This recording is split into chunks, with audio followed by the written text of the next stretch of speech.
नमस्कार दोस्तों, मैं डॉक्टर ललित कुमार गंगेले अपने चैनल के एक और बहुत ही ज्यादा इंपॉर्टेंट और महत्वपूर्ण वीडियो में आप सबका बहुत बहुत स्वागत करता हूं। और जैसा कि आपने थंबनेल में देखा, ये जो वीडियो है this is about the paralytic ileus. इसका हमारा टॉपिक है वीडियो का, इसका शीर्षक क्या है? Paralytic ileus. अब आप में से बहुत सारे लोग होंगे शायद जिनको ये शायद नहीं पता है कि व्हाट इज पैरालिटिक इलियस। आप में से कुछ ऐसे लोग होंगे जिनको पूरी तरह से पता है, और आप में से कुछ ऐसे भी लोग होंगे जिनको हल्का फुल्का इसका टर्म के बारे में सुना है पर एग्जैक्टली आप लोग नहीं जानते। आप लोगों को याद होगा कि पिछले दिनों मैंने एक वीडियो डाला था इंटेस्टिनल ऑब्स्ट्रक्शन के बारे में, जिसको आप लोगों ने बहुत सराहा, बहुत पसंद किया। अब उसके कमेंट सेक्शन में कई लोगों ने मुझे एक बात कही कि सर ये तो बिल्कुल सर्जिकली टैकल होने वाला प्रोसीजर है, इसके अंदर एज अ होम्योपैथ हम लोग कुछ नहीं कर सकते। तो आप लोग बिल्कुल सही हैं कि अगर फ्रैंक इंटेस्टिनल ऑब्स्ट्रक्शन हो गया है, आंतों में रुकावट आ गई है, आंतों से खाना मतलब जो मल है वो आगे की तरफ नहीं आ रहा है कि वो रेक्टम तक आ पाए और पॉटी हो पाए पेशेंट को। और ऐसे केस में जनरली जब पूरी आंतों के अंदर मल भर जाता है, क्योंकि खाना पेशेंट लगातार खा रहा है, खाना डाइजेस्ट होके आंतों में आगे भी जा रहा है, पर वो जहां पे ऑब्स्ट्रक्शन है उसके आगे नहीं जाता, तो ऐसी कंडीशन में पेशेंट को स्टूल की वोमिटिंग होती है, मल की वोमिटिंग होती है, क्योंकि मल पीछे से नहीं निकल सकता ना, ऑब्स्ट्रक्शन है। तो वो क्या होता है, जब पूरा भर जाता है तो वोमिटिंग रिफ्लेक्स से बॉडी उसको खाली करती है। तो बिल्कुल सही है कि ये सिर्फ सर्जिकली डील होने वाली बीमारी है। और उसी वीडियो के कमेंट सेक्शन में बहुत प्यारा और खूबसूरत कमेंट आया था कि सर क्या कोई ऐसी मेडिकल कंडीशन नहीं है जो इंटेस्टिनल ऑब्स्ट्रक्शन होने के कई सालों पहले हमको दिखती हो, और अगर हम उसको आइडेंटिफाई कर लें तो क्या ऐसा पॉसिबल नहीं है कि अगर ऐसी कोई कंडीशन को आइडेंटिफाई कर लिया जाए, अगर वो है तो, कि सालों पहले उसको अगर हम ठीक कर दें तो शायद हमारे इस पेशेंट को भविष्य में जाकर इंटेस्टिनल ऑब्स्ट्रक्शन ना हो। तो दोस्तों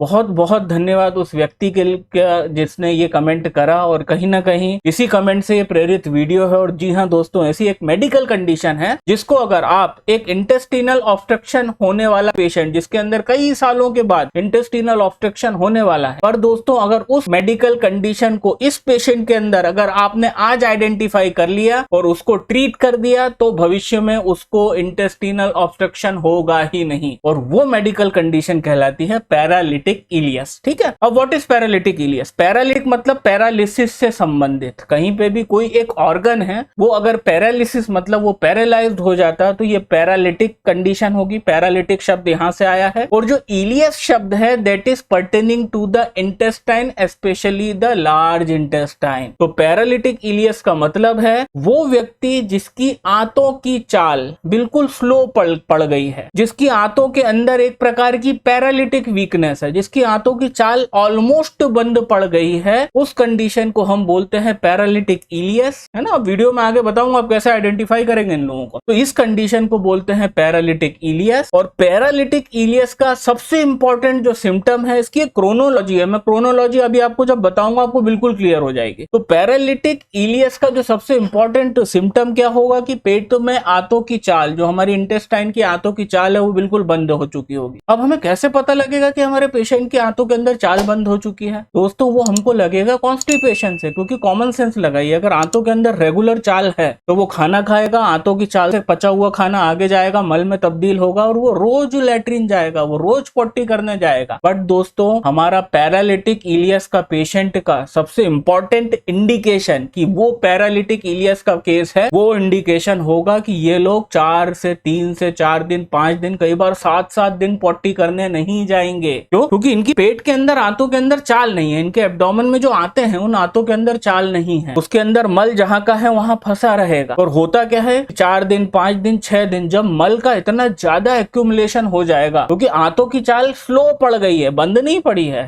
तो वो पैरालिटिक इलियस का केस, बट आंतों की चाल स्लो पड़ी है, पूरी तरह बंद नहीं पड़ी है। तो जो मोशन एक व्यक्ति के अंदर खाना खाने के बाद 24 घंटे में इकट्ठा होता है, वही मोशन को इकट्ठा होने में, वही स्टूल को रेक्टम में इकट्ठा होने में हमारे पैरालिटिक इलियस के पेशेंट को 4 से 6 दिन लग जाते हैं। And chronic constipation which absolute absent to urgent to go to stool, मतलब ऐसा कॉन्स्टिपेशन जो क्रॉनिक हो और जिसमें कई दिनों तक पेशेंट को लैट्रिन जाने की इच्छा ना हो, वो दिन हो सकते हैं 3 दिन। क्योंकि देखिए 2 से 3 दिन के केस तो हम अभी भी देख रहे हैं, है ना, और उसके ऊपर भी आ रहा हूं, वो क्रोनोलॉजी में पूरा क्लियर हो जाएगा आपको, है ना। तो ऐसा पेशेंट जो कई दिनों तक मोशन नहीं जाता हो, उसको मोशन सिर्फ तब लगता है कि जब मल जो है वो धीरे धीरे आके 5 से 7 दिन के अंदर रेक्टम में इकट्ठा हुआ है, ठीक है, और तब जाके छठे सातवें दिन उनका मोशन क्लियर होता है। तो ये जो सबूत है इस तरह का क्रॉनिक कॉन्स्टिपेशन जिसमें अर्जिंग बिल्कुल अब्सेंट होती है, यही सबूत है कि हमारा जो पेशेंट है हमारे सामने ये पैरालिटिक इलियस का केस है दोस्तों। और इसी व्यक्ति को आने वाले 5 साल 7 साल 10 साल 15 साल के अंदर ये बात डैम श्योर है कि ये जो बंदा है इसको आने वाले समय में इंटेस्टिनल ऑब्स्ट्रक्शन हो जाएगा अगर आज हमने इसको सही नहीं करा। अब हम बात करते हैं, हमने यहाँ पे एक चीज समझी कि जो इंटेस्टिनल ऑब्स्ट्रक्शन है उस तक पहुंचाने वाला जो मेडिकल कंडीशन है that is the paralytic ileus. और पैरालिटिक इलियस मतलब पैरालिटिक वीकनेस ऑफ इंटेस्टाइन, और या फिर इसका दूसरा नाम है इनर्शिया ऑफ बॉवेल। ये मटेरिया मेडिका में जब हमारे पायनियर केंट हो गए, क्लार्क हो गए, जब इसको डिस्क्राइब कर रहे थे तो उन्होंने एक और शब्द यहाँ पे यूज करा कि inertia of bowel. What is inertia? कि जो चीज जनरली मूवमेंट में रहती है जब उसके अंदर मूवमेंट खत्म हो जाता है या कम हो जाता है उसको बोलते हैं इनर्शिया। ये फिजिक्स का टर्म है इनर्शिया। अगर आप लोगों में से किसी को फिजिक्स याद हो तो आपको पता है, मतलब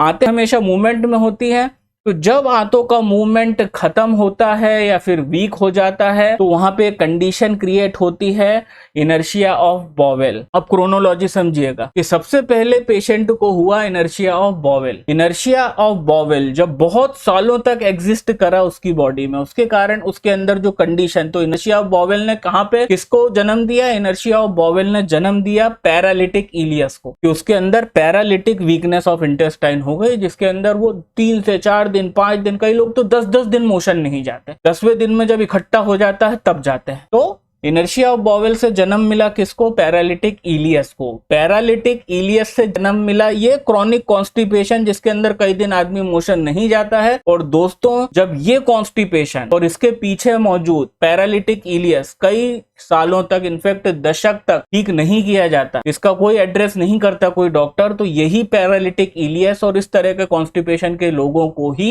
इंटेस्टिनल ऑब्स्ट्रक्शन होता है। तो ये मैंने उस कमेंट का जवाब दे दिया कि सर क्या कोई ऐसी मेडिकल कंडीशन है जिसको हम हमारे इंटेस्टिनल ऑब्स्ट्रक्शन होने वाले पेशेंट के अंदर 10 साल पहले आइडेंटिफाई कर सकते हैं? तो जी हाँ, वो कंडीशन है पैरालिटिक इलियस की और chronic severe constipation with no desire to go to stool. ठीक है, अब हम आते हैं इसका सीधे सीधे ट्रीटमेंट पे, क्योंकि बात यही हो रही है ना कि भाई अगर इस कंडीशन को मैं आइडेंटिफाई कर लूं और आज 10 साल पहले इंटेस्टाइनल ऑब्स्ट्रक्शन होने के 10 साल पहले ही मैं इसको आइडेंटिफाई करके अगर ट्रीट कर दूं तो इंटेस्टिनल ऑब्स्ट्रक्शन होगा ही नहीं। तो सीधे सीधे आते हैं होम्योपैथिक ट्रीटमेंट पे। The 2 most important medicine indicated in the case of the paralytic ileus are, the first one is the opium. जी हाँ दोस्तों, opium in the 30 potency, and the second medicine will be the plumbum metallicum 30। अब आप में से जो लोग भी ये वीडियो देख रहे हैं, खासकर इंटेस्टिनल ऑब्स्ट्रक्शन का वीडियो देखने के बाद, जो जी हाँ दोस्तों, ये वही 2 मेडिसिन है जो हमने उस वीडियो में बताई थी, क्योंकि कंडीशन बिल्कुल सेम है, पैथोफिजियोलॉजी एग्जैक्टली वही है जो पैथोफिजियोलॉजी इंटेस्टिनल ऑब्स्ट्रक्शन की होती है। बट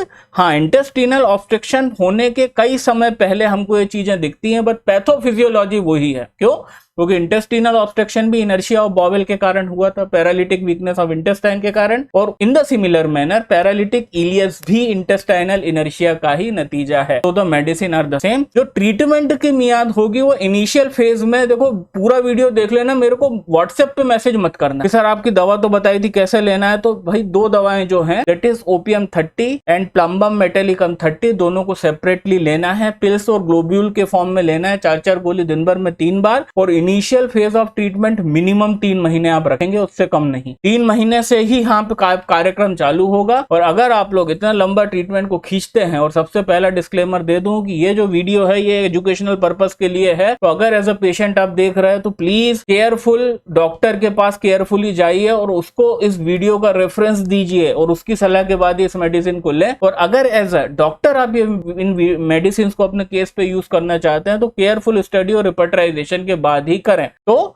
मिनिमम 3 महीने से हम ट्रीटमेंट स्टार्ट करेंगे और आप लोग ये देखेंगे कि अगर आपने केयरफुली आइडेंटिफाई करा है इस पैथोलॉजिकल कंडीशन को अपने पेशेंट में, विच इज पैरालिटिक इलियस, तो आप ये चीज देखेंगे कि धीरे धीरे धीरे धीरे दिन दुगना 3 महीने के बाद दिन दुगना और रात चौगना इंप्रूवमेंट आपको अपने पेशेंट में दिखेगा। तो बहुत बहुत धन्यवाद अपने बहुमूल्य जिंदगी के समय में से कुछ समय निकाल करके इस वीडियो को देखने के लिए। चैनल पे नए हैं और थोड़ा बहुत कंटेंट को पसंद कर रहे हैं तो please do subscribe the channel और नोटिफिकेशन बेल को ऑल पे पे कर दीजिएगा, जिससे इस तरह के बहुत इंपॉर्टेंट वीडियो में जब भी डालूं, और मैं हर रविवार को दोपहर में 2:30 बजे अपने सब्सक्राइबरों के साथ लाइव भी आता हूं। तो ये सब के नोटिफिकेशन के लिए चैनल को सब्सक्राइब करें और नोटिफिकेशन बेल को ऑल कर दें। आपसे इस महीने में आने वाले दूसरे वीडियोस में और हर रविवार को दोपहर में 2:30 बजे या रात को 10 बजे होने वाली लाइव स्ट्रीम में आपसे मुलाकात होती है। तब तक के लिए नमस्कार।